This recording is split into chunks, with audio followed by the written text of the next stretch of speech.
Would you ever go vegan? You think it's healthy to go vegan? I've been vegetarian. Oh, you have? Yeah. I used to be a long distance runner, so really it was basically to stay within my race weight. Yeah.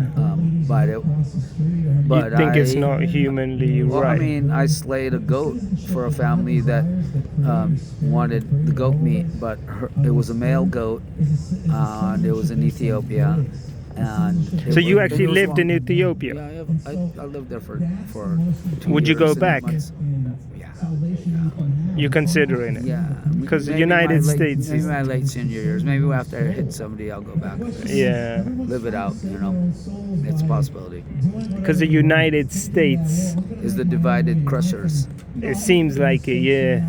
Yeah. I mean, they've never seen a military conflict that they didn't want to get their military industrial complex money in on. They're involved in everything. All right. What's going on right now in Gaza. Yeah. It wasn't any kind of thing as an attack on the United States of America. Why is the United States military industrial complex funding involved? Yeah. Keep it out of there, and then we'll see how much advantage the Zionists have. Without the United States, without Great Britain, Austria, Germany, and France, and Italian funding, they would have been crushed. Yeah. I mean, real Jews don't support this, I know. right? They don't. I know. We have really good friends, Nikolai Karta, a lot of Orthodox practitioners of Yehudim. They say, look, Yehudim says thou shalt not kill, thou shalt not steal. Yeah. We've gone there and visited our family, but we've never gone there to take the land of the Palestinians. Yeah. I mean, there's... When they like to say it was a British mandate, it was a British mandate from 2017 to 1948. Before 1917, what was it? Palestine. Yeah. Because when you went to other countries to go and visit Palestine, you went to the Palestinian embassy to get your visa stamp with the Palestinian entry visa. Yeah. So it was Palestine before it was Palestinian and British mandate. Yeah. And then, so, no, it was that. And I go, no, it wasn't always that. It was only that after 1917. The whole guy that screwed everything up was Herzl. That was a Herzl. president. No, Herzl.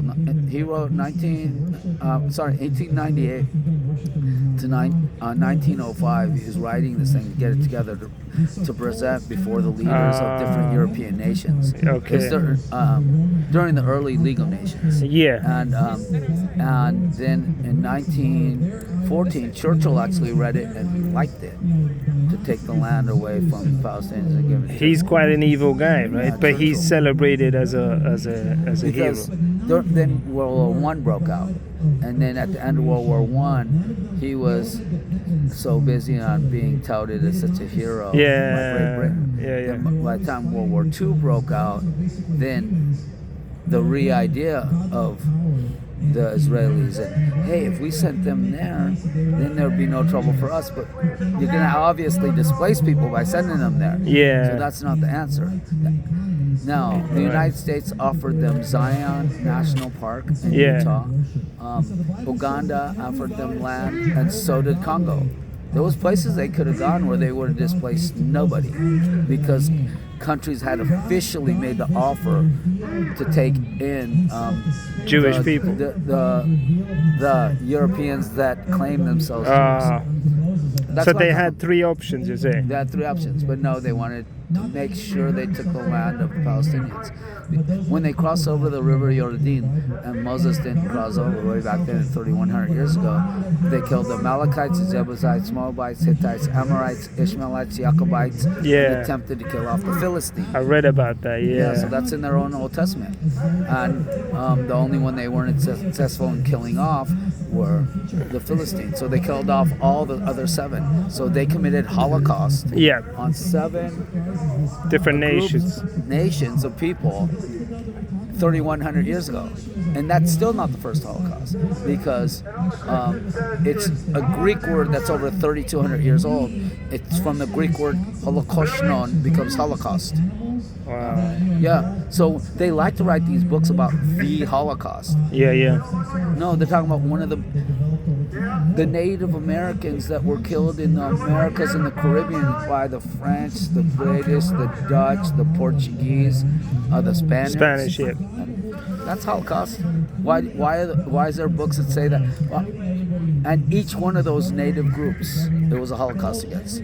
So, Wow. So we're talking about like 600 native nations that they that the Europeans committed Holocaust on. Yeah. So those are Holocaust equally, and so are the ones that the Hebrew Israelites did 3,100 years ago.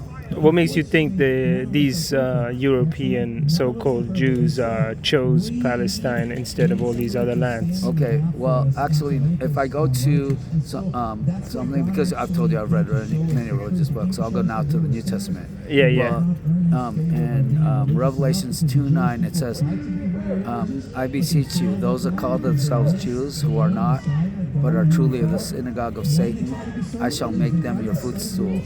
Christ said that In the original Bible. Yeah, in the book of Revelations 2:9. In the book of Revelations 3:9, he confirms it very close wording. He says, "For they that call themselves Jews who are not, who practice in the synagogue of Satan." Yeah. Before 1905, Herzl started using the word synagogue. Oh wow. They went and they practiced in temple. Yeah. All of a sudden, why is it synagogue? Why was Prophet Esau? Why was he saying this 1900 years before they started using the word? Yeah. Why was he using the word Jew when they were still Yehudim? Yeah. Yehudah? They were different. Yeah. So you see, the words of the prophet came to pass. Yeah. And it's even written in their own book. But you see, they say, no, he's not a prophet. And I have no problem with them saying Hi Mashiach, because I even believe that he, in the end days, in the time of kingdom come, I believe that he's going to be the one that comes back, and he will be the HaMashiach. I do believe that. Yeah. I believe that Jesus will return. Yeah, he'll be the HaMashiach. So, the Hebrews called Yeshua HaMashiach ben Yosef. Yeah. Son of Joseph. And then the early Christians call him Yeshua HaMashiach ben Yahweh. Yeah, I've heard that term, Yahweh.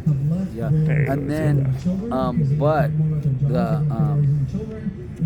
but he was Yeshua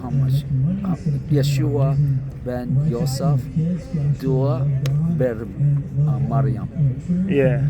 That's his proper name. That should be known in Hebrew. We know who raised him. We know who was the mother and the father of him.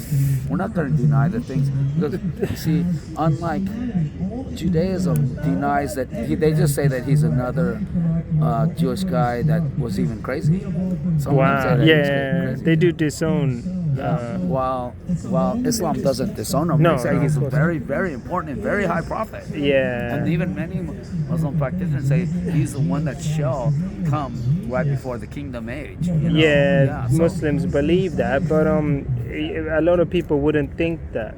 They don't know how important Jesus is in Islam. They just think it's weird. Well, but people gotta come read on over more. to the vigil for a little second.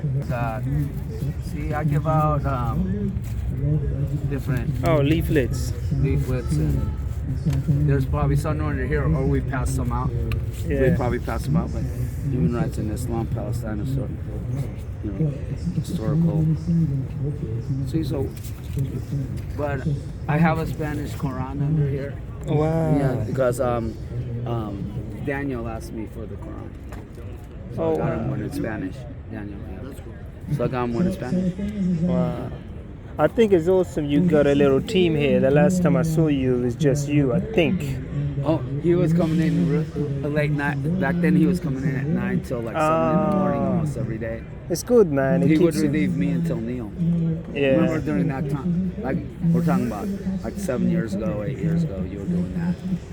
You were leaving me at 9, and then Neil was relieving you at 7. Most nights, maybe like 5 nights a week. And I was doing Let's see this guy. Neil was doing one, I was doing one. Let me see this guy.